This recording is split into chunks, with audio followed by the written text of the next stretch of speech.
March 15, 2019, Portland, Oregon. The rain fell steadily on the modest storefront of Second Chance's Thrift, a donation-based shop that had served the community for over 15 years. Inside, Jessica Anderson sorted through the morning's arrivals with practiced efficiency. At 34, she had managed the store long enough to recognize valuable items among the donated clutter: designer clothing, vintage jewelry, collectible books. These were the treasures that kept the lights on and supported local charities. But nothing could have prepared her for what arrived that gray Tuesday morning. "So glad to have you here. Comment your city so I can bring cases from your region and also know where you're watching me from." A moving truck pulled up outside just after 9 o'clock. 2 workers unloaded boxes and furniture from an estate clearance. The donation form listed the source only as the Morrison Estate, with no additional details or contact information beyond a lawyer's office stamp. This wasn't unusual. Many families preferred anonymity when liquidating a deceased relative's belongings, wanting to avoid the emotional weight of watching strangers purchase their loved one's possessions. Jessica directed the workers to place everything in the sorting area. Among the items were typical estate sale contents: worn furniture, outdated electronics, kitchen appliances, and boxes filled with books, clothing, and household goods. One piece stood out, not for its beauty, but for its peculiarity. A large painting, roughly 3 feet by 4 feet, leaned against a donated dresser. The frame appeared handcrafted from dark wood, ornate but damaged at the corners. Decades of dust obscured the image beneath the grimy glass. Jessica initially dismissed it as decorative art, the kind of mass-produced landscape painting found in countless homes. She assigned it a price tag of $15 and moved it to the wall with other artwork donations. The painting sat there for 3 weeks, overlooked by customers who browsed the racks of clothing and shelves of knickknacks. Its dirty glass and unremarkable frame made it easy to ignore. Then Benjamin Clark walked into the store. At 72, Benjamin was a fixture in the Portland art community. Decades earlier, he had worked as a restoration specialist for museums and private collectors, bringing damaged paintings back to their original glory. Retirement hadn't dimmed his eye for detail. He visited Second Chances regularly, searching for hidden gems among the donated goods. On April 8, 2019, something about the dusty painting caught his attention. Benjamin approached the canvas slowly, tilting his head to examine it from different angles. He pulled reading glasses from his pocket and leaned closer, studying the visible brushstrokes beneath the grime. His expression shifted from curiosity to concentration. He asked Jessica if he could remove the painting from the wall for a closer inspection. She agreed, intrigued by his sudden interest. Benjamin carried the piece to a well-lit area near the front windows. Using his sleeve, he carefully wiped a small section of glass, revealing richer colors than the dusty surface suggested. The painting depicted an autumn landscape: golden trees, a winding path, and distant mountains rendered in careful detail. But it wasn't the subject matter that captured Benjamin's attention. It was the technique, the layering of paint, the texture of the brushwork, and something about the color palette that felt distinctly European and distinctly old. He pointed out details to Jessica. The way light filtered through the painted trees suggested an artist trained in classical methods. The canvas itself, visible at the edges where the frame had separated slightly, appeared to be linen rather than modern cotton blend. Even the back of the canvas showed age, with darkened varnish and handwritten notations in faded ink. Benjamin suggested she have the piece examined by someone with expertise in historical art. Jessica felt a mixture of excitement and skepticism. Could a valuable painting really sit unnoticed in a thrift store for weeks? It seemed impossible. Yet Benjamin's credentials and genuine concern convinced her to pursue the matter further. She contacted a local art appraiser who agreed to visit the store the following day. The appraiser, a woman named Margaret Chen, arrived with equipment for preliminary analysis.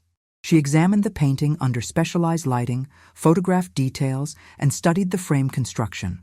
Her verdict was cautious but compelling. The materials and techniques suggested the work dated from the mid to late 19th century. The style resembled European academic painting from that period. Most intriguingly, there appeared to be a signature in the lower right corner, obscured by dirt and damaged varnish. Margaret recommended sending the painting to a specialized gallery in Seattle for professional authentication and cleaning.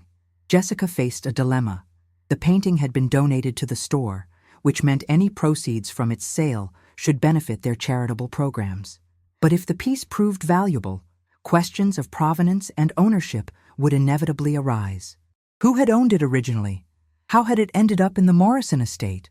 Were there legal claims to consider? She decided to proceed with the authentication process, documenting everything carefully. The painting was carefully packaged and transported to Seattle's Westfield Gallery, known for their work with historical European art. Jessica provided all available information about its arrival at the store, including the donation form and the Morrison estate details. 2 weeks later, she received a phone call that would transform a simple thrift store discovery into an international investigation. The preliminary findings suggested this wasn't just an old painting. It might be a lost masterpiece with a dark and complicated history, one that stretched back through decades of war, theft, and concealment. What had seemed like a fortunate find was about to become something far more complex, revealing secrets that someone had tried very hard to keep buried. April 29, 2019, Seattle, Washington. The call from Westfield Gallery came on a Monday afternoon, interrupting Jessica Anderson's routine inventory check at Second Chance's Thrift. The voice on the other end belonged to Dr. Michael Stevens, the gallery's senior authentication specialist. His tone carried a weight that made Jessica set down her clipboard and focus entirely on his words. The painting had undergone preliminary examination, including infrared reflectography, pigment analysis, and comparison with documented works from various 19th century artists. The results were remarkable. The signature beneath the grime read, Henri Dubois, a French landscape painter whose works commanded significant prices at auction.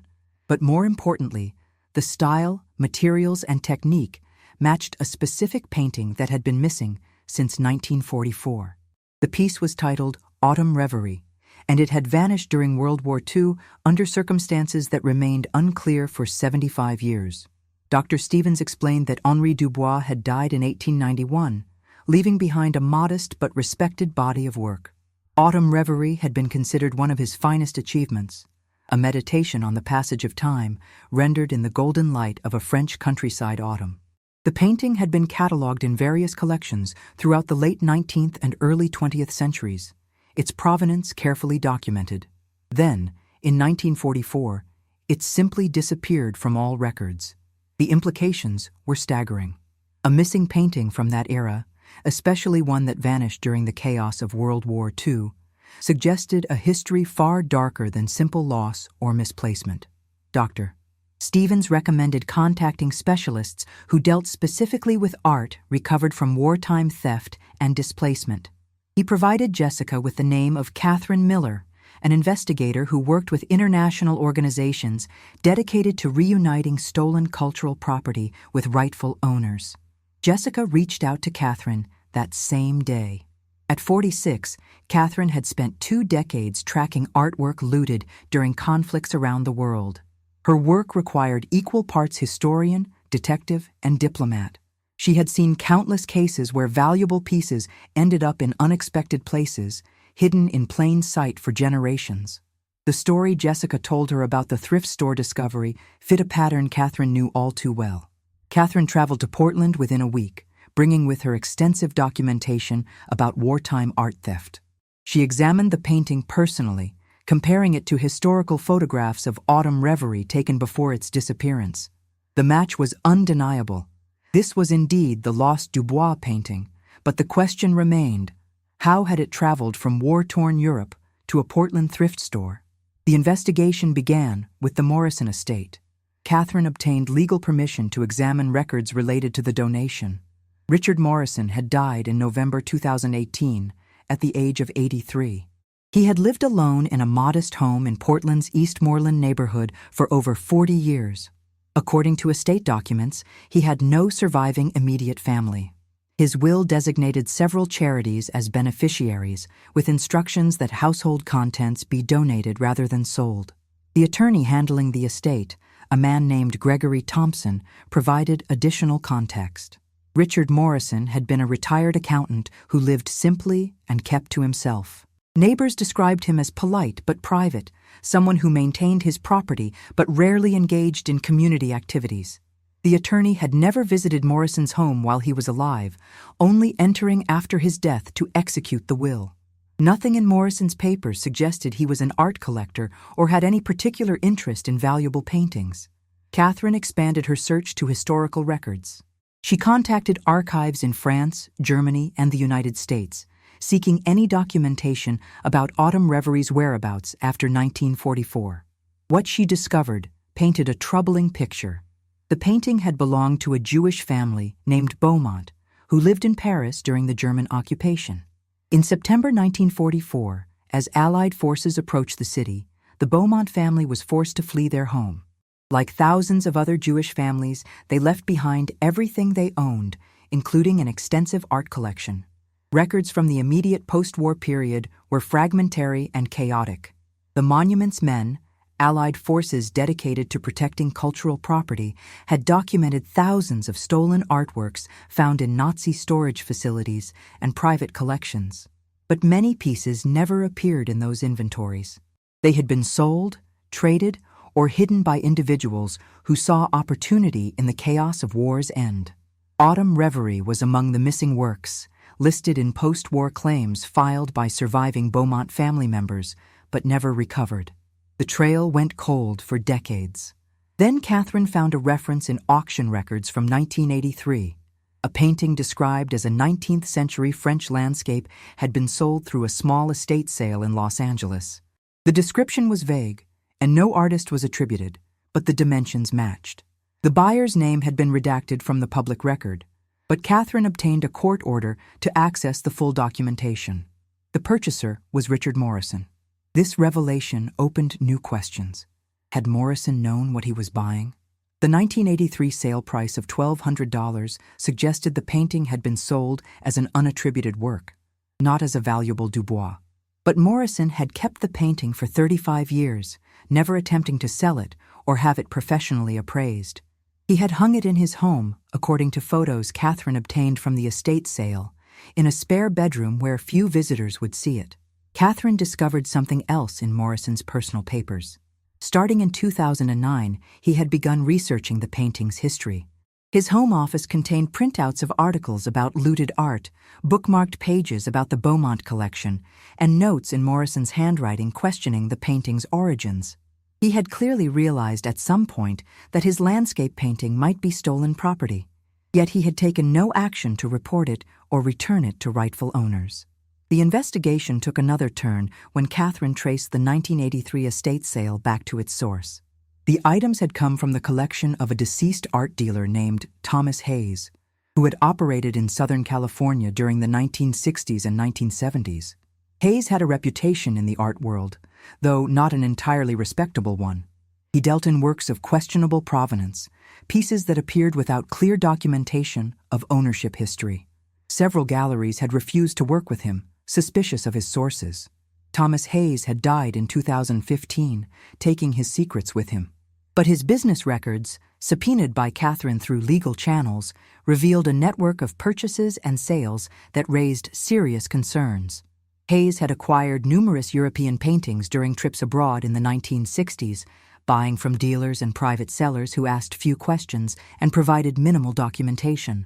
The records suggested he knew many of these works had problematic histories, but had laundered them through careful resales and false provenances.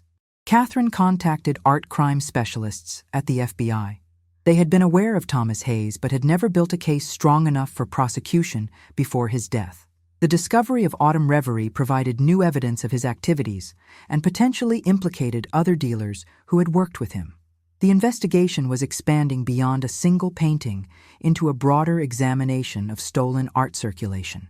Meanwhile, Catherine located surviving members of the Beaumont family. The original owners had not survived the war, but their descendants had scattered across Europe and North America, rebuilding lives in the aftermath of unimaginable loss. A woman named Nicole Beaumont, living in Montreal, represented the family's interests. She was the great-granddaughter of the original owners, and she possessed family photographs showing autumn reverie hanging in her ancestors' Paris apartment before the war. The legal situation grew complex.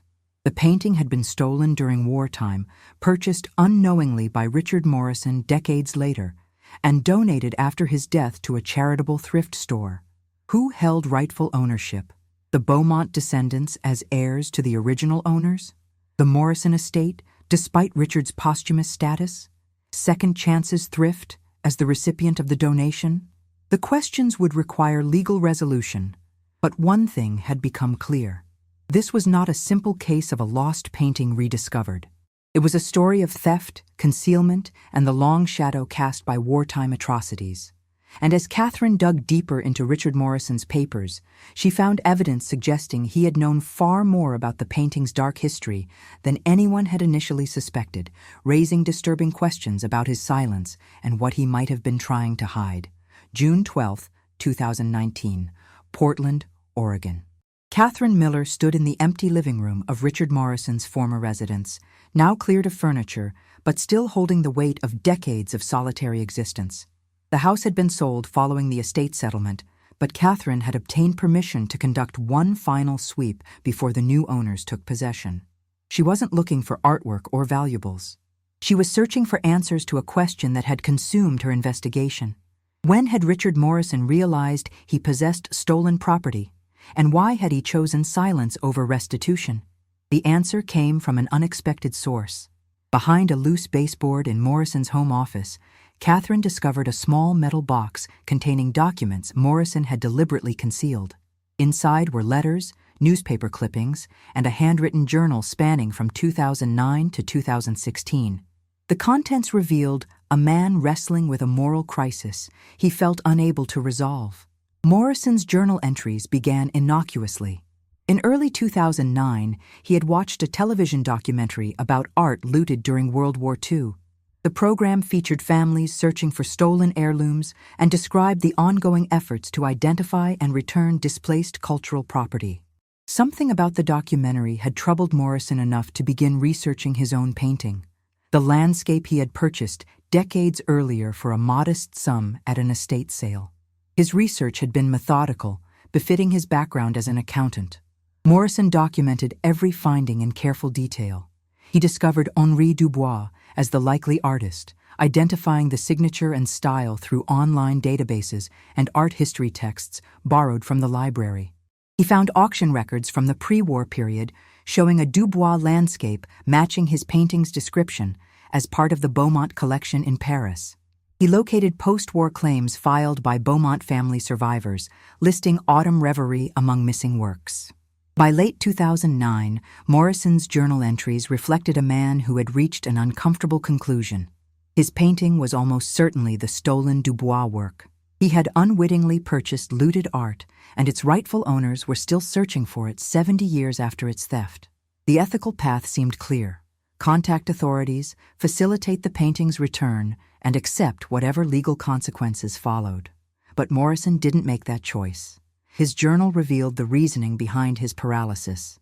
He feared criminal prosecution for possessing stolen property, despite having purchased it unknowingly. He worried about financial liability, imagining lawsuits and demands for compensation he couldn't afford on his modest retirement income. He agonized over the humiliation of public exposure, the judgment of neighbors and former colleagues who might view him as a thief rather than an unwitting victim of circumstance. Most significantly, Morrison had developed an emotional attachment to the painting. He wrote about its beauty, how it brought him comfort during lonely evenings, how it connected him to something larger than his small, circumscribed life. The prospect of losing it felt, in his words, like losing a companion. His journal entries grew increasingly conflicted, cycling between determination to do the right thing and justifications for inaction. In 2012, Morrison had drafted a letter to an organization specializing in art restitution. The letter explained his situation and requested guidance on how to proceed, but he never sent it. The draft remained in the metal box, folded and refolded so many times that the creases had begun to tear. Subsequent journal entries referenced the unsent letter with a mixture of shame and relief, acknowledging his cowardice while defending his decision to maintain the status quo. Catherine also found correspondence Morrison had received but apparently never pursued. In 2014, he had contacted an attorney specializing in art law, seeking advice about his legal exposure if he came forward with information about potentially stolen artwork. The attorney's response outlined the protections available to good faith purchasers who cooperate with restitution efforts. Morrison would likely face no criminal charges and minimal financial liability if he voluntarily reported the painting. Yet even this reassurance hadn't prompted action. The journal entries from 2015 and 2016 showed Morrison's health declining. He wrote about doctor visits, medications, and the growing awareness of his own mortality.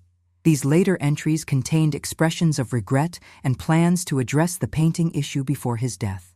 He considered including instructions in his will for the painting to be examined and, if necessary, returned to rightful owners. But his final will, executed in 2017, contained no such provisions. The painting would simply be donated along with his other possessions, its secrets potentially remaining hidden forever. Catherine shared these findings with the FBI art crime team and with Rachel Cohen, the attorney representing the Beaumont family descendants. The documents transformed the case from a straightforward matter of stolen art recovery into something more nuanced and troubling. Morrison had known the truth and had chosen concealment, but his motivations stemmed from fear and weakness rather than criminal intent. He had been, in many ways, another victim of the painting's troubled history, caught between moral obligation and human frailty. The investigation also revealed that Morrison hadn't been entirely inactive. Among the documents was evidence that he had made anonymous donations to organizations working on Holocaust remembrance and art restitution. Between 2010 and 2017, he had contributed nearly $30,000 to various causes, amounts significant for someone living on a fixed income. The donations appeared to be Morrison's attempt at atonement, a way of addressing his guilt without directly confronting his possession of the stolen painting. Rachel Cohen obtained court orders to examine Thomas Hayes's business records more thoroughly. The deeper investigation revealed a systematic operation. Hayes had cultivated relationships with European dealers who operated in moral gray areas, acquiring artworks with incomplete or suspicious provenance documentation.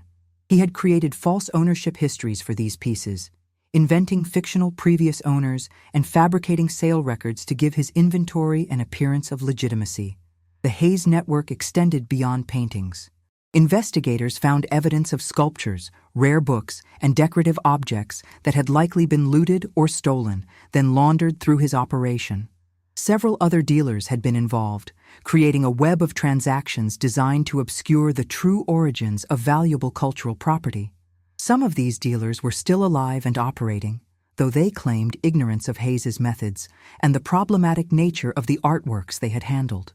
Catherine traced Autumn Revery's path more precisely. Hayes had acquired the painting during a 1979 trip to Belgium, purchasing it from a dealer who had obtained it from an estate sale of a former German military officer. The officer had died in 1978, and his heirs had apparently been unaware of the painting's significance or origins. Hayes had brought the painting to California, held it in his inventory for several years, then sold it through the 1983 estate sale where Morrison had purchased it. The Beaumont family's history added another layer of tragedy to the story. Nicole Beaumont provided Catherine with family documents and photographs that illustrated what had been lost. Her great-grandparents had been art collectors and patrons of French artists, using their wealth to support cultural life in Paris. Their collection had included dozens of significant works, most of which had vanished during the war. Autumn Reverie was one of only 3 pieces that had been definitively located in the 75 years since the family's displacement. Nicole shared letters written by her grandmother, who had survived the war and spent decades searching for traces of the family's lost property. The letters expressed not just the material loss, but the spiritual wound of having one's heritage erased, of watching family treasures scattered and hidden while the world moved on. The grandmother had died in 1992, never knowing that Autumn Reverie still existed, hanging quietly in a Portland accountant's spare bedroom. The investigation was drawing international attention. Major news outlets picked up the story, fascinated by the journey of a masterpiece from wartime Paris to a thrift store in Oregon. Art historians weighed in on the painting's significance. Legal experts debated the complex ownership questions. Holocaust remembrance organizations highlighted the case as an example of ongoing injustice and the need for continued vigilance in recovering stolen cultural property. But Catherine had uncovered something else in Morrison's hidden documents, something that suggested the investigation was far from complete. Among his papers was a list of names, other individuals Morrison had apparently identified as potentially possessing artwork from the same sources that had produced his Dubois painting. Some names were crossed out, presumably representing people who had died or moved. But 3 names remained, with addresses in California, New York, and Massachusetts. Morrison had been tracking a network, trying to understand the full scope of the operation that had brought stolen art into American homes. And if he was right, Autumn Reverie might not be the only looted masterpiece hiding in plain sight, waiting to reveal its secrets. August 3, 2019. New York City. Catherine Miller sat in a federal building in Lower Manhattan, surrounded by FBI investigators and representatives from international art recovery organizations. Spread across the conference table were documents that revealed the scope of what Richard Morrison had unknowingly documented. A decades-old network that had moved looted and stolen artwork through seemingly legitimate channels, hiding cultural treasures in private homes across the United States. The 3 names Morrison had listed in his hidden papers belonged to collectors who had purchased artwork through estate sales and private dealers during the 1980s and early 1990s. Catherine had spent the previous month investigating each individual, working with local authorities and art experts to determine whether Morrison's suspicions had merit. The results were disturbing and confirmed that Autumn Reverie represented just one thread in a much larger tapestry of concealed art crime. The first name on Morrison's list was Margaret Chen, a retired librarian living in Pasadena, California. Catherine had approached her carefully, explaining the investigation and requesting permission to examine a landscape painting Chen had purchased in 1987. Chen had been cooperative and deeply shaken by the possibility that her artwork might have illicit origins. The painting, a pastoral scene attributed to an unknown 19th-century artist, had cost her $800 at a gallery closing sale. Analysis revealed the work to be a piece by German artist Wilhelm Hartmann, reported missing from a Munich museum in 1945. The painting had been part of a collection confiscated by occupying forces and had disappeared during the chaotic final days of the war in Europe. Chen had owned it for 32 years, never suspecting its true identity or history. She voluntarily surrendered the painting to authorities for return to the museum, expressing horror at having unknowingly possessed stolen property. The second name led to Boston, Massachusetts. James Whitmore, a 79-year-old former businessman, owned what he believed to be a minor French Impressionist work purchased at auction in 1991 for $3,000. When Catherine contacted him, Whitmore initially resisted the investigation, defensive about his collecting practices and skeptical of claims that his painting might be stolen. He demanded legal justification for any examination of his property. Catherine obtained a court order, and art experts authenticated the work as a piece by Berthe Morisot, a significant Impressionist painter whose works commanded high prices. Records showed the painting had belonged to a Dutch Jewish family before disappearing in 1943 during the Nazi occupation of the Netherlands. Whitmore's resistance crumbled when faced with the evidence. He too agreed to relinquish the painting, though his cooperation came reluctantly and only under legal pressure. The third name presented a more complex situation. Andrew Foster lived in Syracuse, New York, and had died in 2016. His estate had been settled, and his art collection had been distributed among his 3 adult children. Morrison's notes indicated Foster had purchased a small sculpture at an estate sale in 1989, but provided no additional details about the piece or its potential origins. Catherine contacted Foster's children, who initially struggled to identify which sculpture Morrison might have referenced. Their father had been an avid collector of decorative objects, and his home had contained dozens of statues, busts, and figurines. After reviewing photographs from the estate settlement, Catherine identified a bronze sculpture that matched the time period and acquisition method Morrison had noted. The sculpture depicted a classical figure and bore the mark of a French foundry known for producing works in the early 20th century. Research revealed it as a piece by sculptor Auguste Rodin, part of a limited series cast in 1912. The sculpture had been owned by a Belgian collector whose entire estate had been seized during the German occupation. Like the paintings discovered in California and Massachusetts, the sculpture had traveled through murky channels before emerging in an American estate sale decades later, its true identity obscured or deliberately hidden. Foster's children faced an agonizing decision. They had divided their father's collection sentimentally, each taking pieces that held memories or personal meaning. The sculpture had been claimed by Foster's daughter, Sarah Foster, who kept it in her home as a remembrance of her father's passion for art. The prospect of surrendering it meant losing not just a valuable object, but a tangible connection to a deceased parent. Yet the sculpture's rightful place was with the heirs of its original owner, another family separated from their heritage by wartime violence. The pattern emerging from Morrison's list was clear. Thomas Hayes had not worked alone. His operation had been part of a larger network of dealers, auction houses, and private sellers who had either knowingly or negligently circulated artworks with problematic provenance.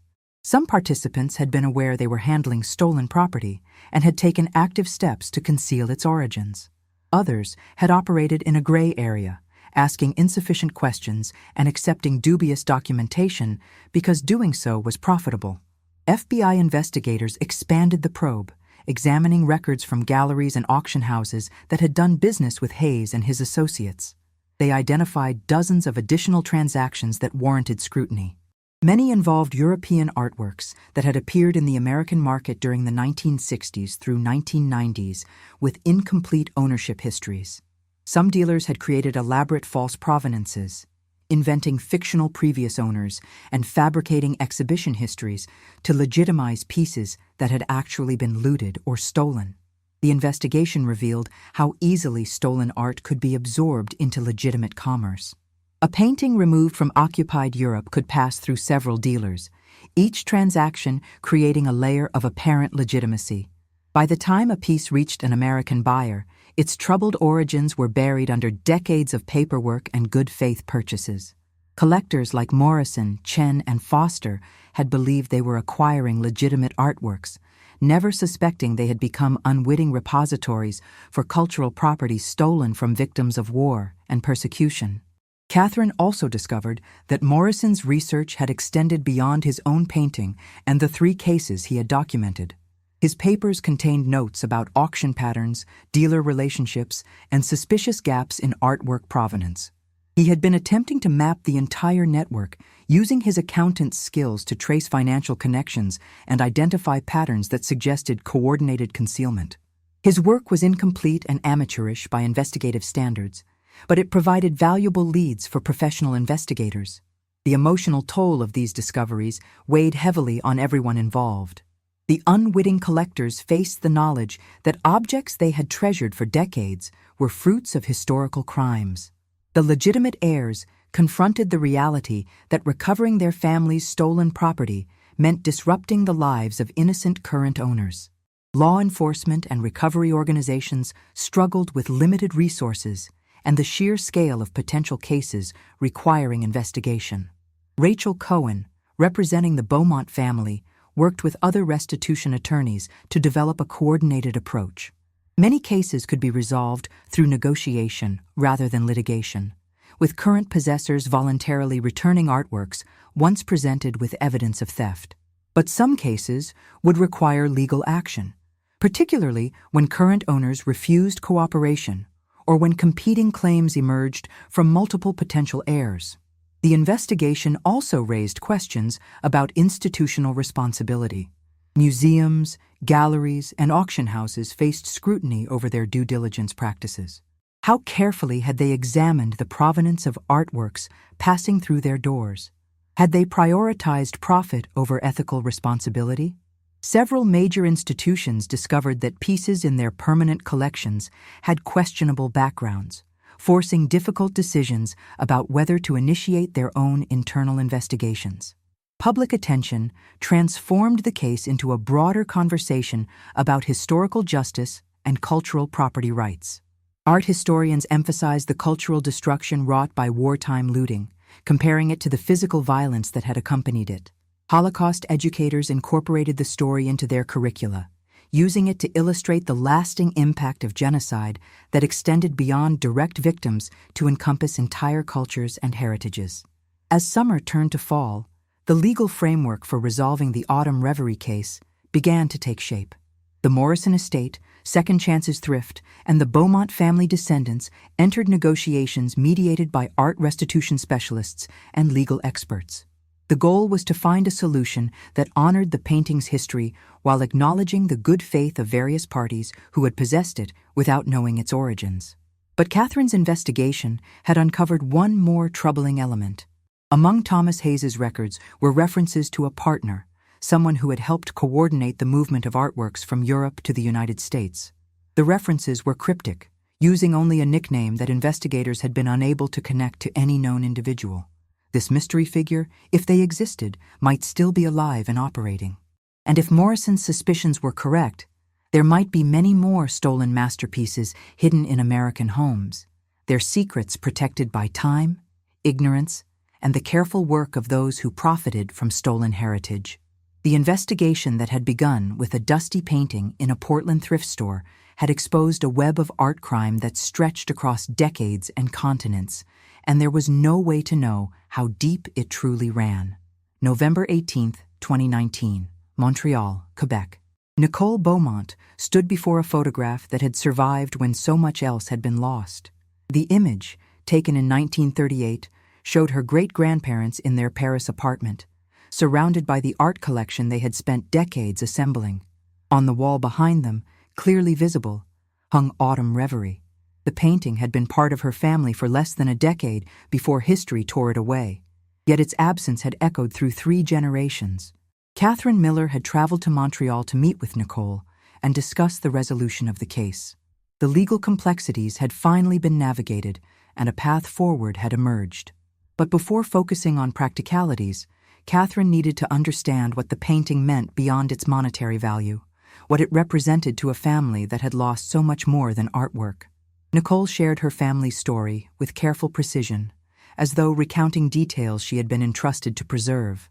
Her great-grandparents, Alexandra and Marguerite Beaumont, had been art patrons and collectors in Paris during the early 20th century. They had used their inherited wealth to support emerging artists and preserve works by established masters. Their apartment had been a gathering place for intellectuals, artists, and musicians, a salon where culture flourished. The German occupation had shattered that world. In September 1944, as Allied forces approached Paris, the Beaumonts received warning that their names appeared on lists of families targeted for deportation. They fled with only what they could carry, leaving behind their home, their collection, and the life they had built. Alexandra and Marguerite never returned to France. They died in a refugee camp in Switzerland in 1946, broken by displacement and loss. Their daughter, Nicole's grandmother, survived and eventually emigrated to Canada. She spent the remainder of her life documenting what had been stolen, filing claims with post-war restitution organizations, and searching for any trace of the family's missing property. She recovered almost nothing.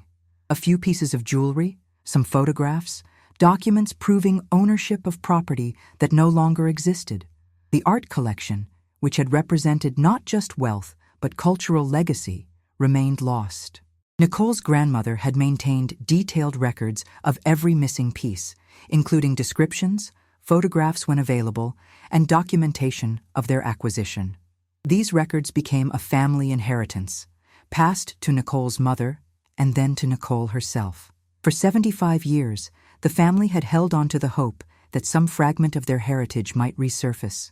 Autumn Reverie was the first major piece to be definitively located. The emotional impact of the painting's discovery extended beyond simple recovery of property. For Nicole, it represented validation that her family's losses had been real and significant, that the careful documentation maintained across generations had purpose. Too often, she explained to Catherine, victims of wartime theft found their claims dismissed or minimized, their losses invisible to a world that had moved on. The painting was proof that her family's history mattered. Catherine outlined the agreement that had been negotiated. The Morrison estate acknowledged that Richard Morrison had possessed stolen property, though his acquisition had been made in good faith without knowledge of the painting's origins. Second chances. Thrift surrendered any claim to the artwork, recognizing that their possession had been temporary and unintentional. Legal ownership would be transferred to Nicole Beaumont and her family as rightful heirs to the original owners. The decision about what to do with the painting rested with the Beaumont descendants. Nicole had consulted with family members scattered across 3 continents, including cousins she had never met in person, but with whom she shared this common heritage. The family reached a consensus. They would sell Autumn Reverie at auction, with proceeds distributed among the heirs, and a significant portion donated to organizations working on art restitution and Holocaust education. The decision to sell rather than keep the painting was not made lightly.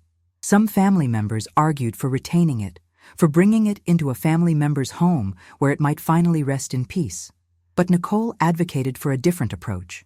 The painting had been stolen because her great-grandparents were Jewish, targeted for destruction along with their culture and heritage. Keeping it private would serve only the family. Selling it publicly, with full disclosure of its history, would serve education and justice.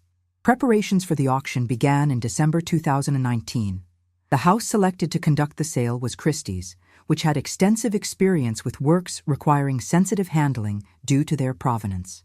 The auction house agreed to include in the catalog a detailed history of the painting's journey from the Beaumont collection through its years of concealment and eventual recovery. The story would be told completely, ensuring that future owners understood what they were acquiring. The investigation into the broader network of stolen art continued alongside these preparations. FBI investigators had made progress identifying the mysterious partner referenced in Thomas Hayes's records. The breakthrough came from shipping documents discovered in storage, old papers that Hayes had retained despite their incriminating nature. The documents showed artworks being shipped from Europe to a receiving address in New York during the 1970s and 1980s, consigned to a business that no longer existed but whose ownership records could be traced. The partner was identified as a man named Vincent Caruso, who had operated an import business in Manhattan. Caruso had died in 2003, but investigators located his former business associate, a woman named Patricia Williams, who had managed the administrative side of the operation. Williams, now 74 and living in retirement in Florida, agreed to cooperate with investigators in exchange for immunity from prosecution. Her testimony revealed the mechanics of the operation in detail. Caruso had maintained relationships with dealers in Europe who acquired artworks through estate sales, often from families disposing of property that had been in storage for decades. Many of these artworks had unclear origins, pieces that had changed hands during or immediately after World War II without proper documentation. Caruso would import them, Hayes would create false provenance documentation, and both men would profit from sales to American collectors who wanted European art, but couldn't afford pieces with impeccable backgrounds. Williams insisted that neither Caruso nor Hayes had explicitly discussed stealing from Holocaust victims, but she admitted they had been willfully ignorant about the origins of many pieces they handled. They had operated on a principle of plausible deniability, accepting implausible stories about artwork origins because doing so was profitable. When pieces arrived with suspicious gaps in their ownership histories, they invented fictional previous owners rather than conducting proper research. The operation had been surprisingly sophisticated. Hayes and Caruso had created an entire ecosystem of fake documentation, including forged sales receipts, invented exhibition histories, and fictional private collectors who supposedly owned pieces during the suspicious years. They had even planted false information in art reference books, bribing researchers to include their invented provenances in published catalogs that later buyers would consult when verifying authenticity. This revelation troubled art historians and authentication experts. How much of the accepted provenance information in standard references could be trusted? Hayes and Caruso had not been the only dealers operating in gray areas during this period. The entire infrastructure of art authentication and provenance research needed scrutiny, which would require years of work and might never be fully completed. As 2019 drew to a close, the various threads of the investigation began to converge toward resolution. Autumn Reverie would go to auction in early 2020. The FBI was building cases against several living dealers who had knowingly participated in laundering stolen art. International art recovery organizations were using the investigation's findings to strengthen their databases and improve their methods for identifying stolen cultural property. But one question remained unanswered. The investigation had identified numerous artworks that had passed through the Hayes-Caruso network, but many more pieces handled by their operation remained unaccounted for. Shipping records suggested hundreds of artworks had been imported and sold, yet investigators had traced only a fraction of them. Somewhere in homes, storage units, and private collections across America were masterpieces that had been stolen, hidden, and forgotten. Some current owners might suspect the truth, like Richard Morrison had. Others might remain genuinely ignorant of what they possessed, and a few might know exactly what they owned and choose, like Morrison ultimately did, the comfort of possession over the difficulty of justice. The question was whether more paintings would surface, or whether they would remain hidden, their secrets dying with their owners, lost to history once again. March 5, 2020, New York City. The auction room at Christie's filled with collectors, dealers, museum representatives, and journalists who had followed the extraordinary journey of Autumn Reverie from a Portland thrift store to this moment. The painting hung under carefully positioned lighting, its colors vibrant after professional restoration that had removed decades of grime while preserving the artist's original vision. Henri Dubois' autumn landscape glowed with renewed life, but everyone present understood they were not simply bidding on art. They were participating in an act of historical justice. The catalog entry for Lot 47 was unlike any other in the evening's sale. It included the standard information about dimensions, materials, and condition, but it also contained 3 pages detailing the painting's history. The Beaumont family's ownership, the theft during World War II, the decades of concealment through the Hayes-Caruso network, Richard Morrison's unwitting purchase and troubled conscience, and finally, the accidental discovery at Second Chance's Thrift. Christie's had never published such a comprehensive provenance disclosure, but the Beaumont family had insisted on complete transparency. Nicole Beaumont sat in the auction room alongside her cousins from France, Israel, and Argentina, descendants of the family that had been scattered by war. They had gathered in New York, not just for the sale, but for closure, a formal ending to 76 years of searching and loss. Catherine Miller occupied a seat nearby, her investigative work complete, but her connection to the case enduring. Jessica Anderson from Second Chance's Thrift had flown to New York at Nicole's invitation, her unintentional role in recovering the painting earning her a place at this resolution. The auctioneer opened bidding at $1 million. The price climbed rapidly as telephone bidders competed with collectors in the room. At one point, bidding stalled at $1.6 million, and the auctioneer worked to coax higher offers. Then a new telephone bidder entered, pushing the price to $1.8 million. Another bidder countered. The price rose in $100,000 increments, tension building in the silent room. The final bid came from a European museum that specialized in 19th century French art, $2.1 million. The auctioneer's gavel fell, and applause erupted spontaneously in the auction room, an unusual response that acknowledged the significance of the moment beyond the commercial transaction. Autumn Reverie would return to public ownership, displayed in a museum where visitors could see it and learn its history. The painting that had spent decades hidden in private hands would finally be accessible to the world. After the auction, Nicole addressed reporters gathered outside the auction house. She spoke about her family's long search, about her grandmother who had died never knowing this day would come, about the importance of continued vigilance in recovering stolen cultural property.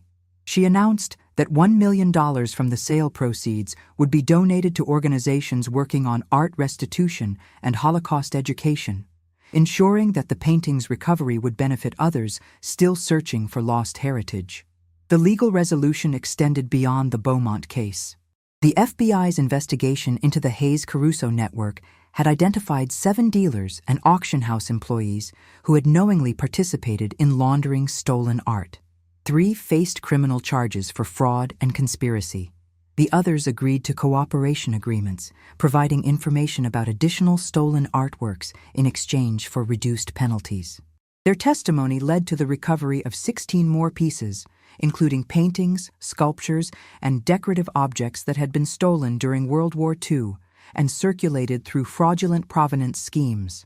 The investigation also prompted policy changes in the art world. Major auction houses and galleries implemented stricter due diligence requirements for artworks offered for sale, particularly pieces with European origins from the wartime period. Authentication experts developed improved databases for tracking stolen and looted art, making it easier to identify problematic pieces before they could be sold to unsuspecting buyers. Professional organizations established ethical guidelines requiring members to conduct thorough provenance research and report suspicious findings to authorities. Museums began comprehensive reviews of their collections, examining acquisition records for pieces obtained during the decades when the Hayes-Caruso network operated. Several institutions discovered artworks with questionable backgrounds and initiated internal investigations. Some pieces were voluntarily returned to original owners' heirs. Others required legal resolution when ownership claims proved complex or disputed. The process was painful for institutions that prided themselves on their collections, but it represented necessary reckoning with historical injustices. The collectors who had unknowingly possessed stolen art faced varied outcomes. Margaret Chen, who had voluntarily surrendered her Wilhelm Hartmann painting, received public recognition for her ethical response and cooperation with investigators. The painting was returned to the Munich Museum, which invited Chen to a ceremony acknowledging her role in its recovery. James Whitmore, who had resisted investigation until compelled by court order, faced no legal consequences but dealt with reputational damage in collecting circles. Sarah Foster, who surrendered her father's Rodin sculpture, negotiated an arrangement where she could visit the piece annually at the museum that received it, maintaining some connection to her father's memory. Second Chance's Thrift used its share of the proceeds from their brief ownership to establish a fund supporting art education in Portland schools. Jessica Anderson became an advocate for ethical practices in the secondhand goods industry, speaking at conferences about the importance of examining donated items carefully and researching potentially valuable or historically significant pieces. The thrift store gained national attention, with donations increasing significantly as people hoped their unwanted items might harbor hidden treasures. Richard Morrison's legacy remained complicated. His family, distant relatives who had barely known him, learned about his secret and his years of moral paralysis. Some viewed him sympathetically as a man caught in an impossible situation. Others judged his silence harshly, arguing that his fear and attachment to the painting had prolonged injustice. His hidden research, however, had provided crucial leads that helped recover additional stolen art, giving his story a redemptive element despite his personal failures. The case influenced legislation at both state and federal levels. Several states strengthened laws protecting good faith purchasers who cooperate with art restitution efforts, addressing the fears that had paralyzed Morrison. Congress held hearings on international art theft and the adequacy of existing laws governing cultural property.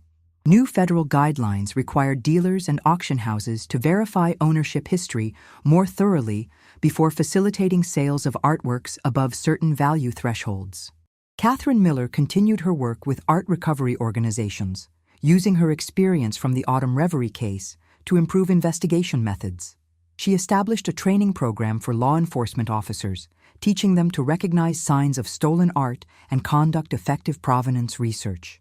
She also worked with families still searching for lost property, helping them navigate the complex process of documenting claims and pursuing recovery through legal channels.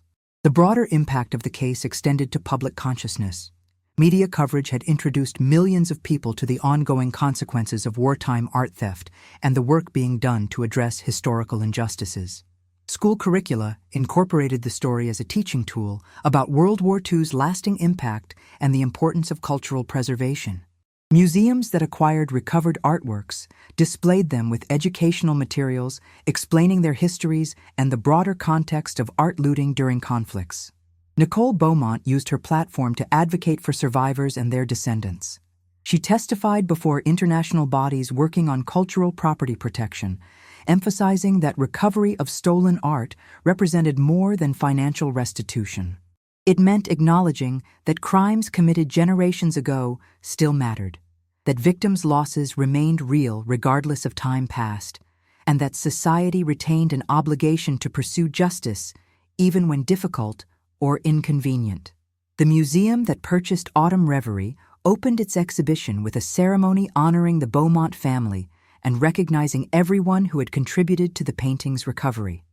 The exhibition included not just the painting, but documentation of its journey. Photographs of the Beaumont family in their Paris apartment, Richard Morrison's journal entries, images of the painting covered in dust at Second Chance's Thrift, and testimony from people whose lives had intersected with this remarkable story. As visitors walked through the exhibition, they encountered a narrative about more than a painting. They learned about the destructive power of war and persecution, the complexity of justice delayed, the courage required to do the right thing even when costly, and the possibility of redemption through truth-telling and restitution. Autumn Reverie had been created in the 19th century as an artistic meditation on time and change. Its 20th and 21st century journey had given it additional meaning as a testament to resilience, justice, and the enduring importance of remembering history. The story that began with a dusty painting in a thrift store concluded with that same painting hanging in a museum, its journey complete, but its impact continuing. The investigation had recovered not just one artwork, but had exposed and dismantled a network of art crime that had operated for decades. It had prompted reforms in the art world, influenced legislation, educated the public, and provided closure to families who had searched for generations. Most importantly, it had demonstrated that pursuing justice for historical wrongs remained worthwhile regardless of time elapsed, and that ordinary people like Jessica Anderson and Benjamin Clark could play crucial roles in righting those wrongs simply by paying attention and choosing to act when something seemed amiss. The last thing anyone expected to find in a thrift store had indeed sold for $2 million. But its true value lay not in the price, but in the truth it revealed and the justice it finally, after 76 years, restored.